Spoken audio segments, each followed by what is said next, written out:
చంద్రబాబు నాయుడు గారు మొత్తం అన్ని ఛానల్స్ లైవ్. చంద్రబాబు నాయుడు గారు ఇప్పుడు అమరావతి మొత్తం పరిశీలిస్తారు. తెల్లవారుజాము నారాయణ గారు వచ్చి అక్కడ కూర్చున్నాడు చంద్రబాబు గారి ఇంటి గారు. ఏంటంటే చంద్రబాబు నాయుడు గారిని తీసుకుని వెళ్ళాలి. వచ్చాడు, బస్సు ఎక్కారు ఇద్దరు కలిసి.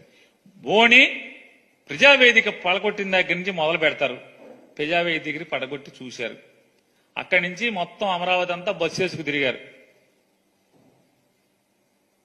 బస్సు వేసుకు తిరిగి ఏంటో అంతా అయిపోయిన తర్వాత పవర్ పాయింట్ ప్రెజెంటేషను. దాంట్లో ఒక విలేకరు గారు కుంటితనంగా అడిగాడు. మంచోడు ఆయన. ఆయన ఏమడిగాడు, ఏమండి మొత్తం అమరావతి అంతా తిరిగారు కదా, మొత్తం అంతా పొద్దు నుంచి క్యారేజ్ కట్టుకుని రాత్రి సాయంత్రం దాకా తిరిగారు కదా,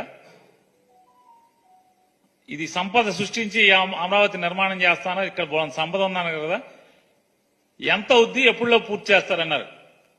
ఏం మాట్లాడతావే? నేను అదే ప్రశ్న నిన్ను అడుగుతున్నా, నువ్వు ఎప్పుడులో పూర్తి చేస్తావు?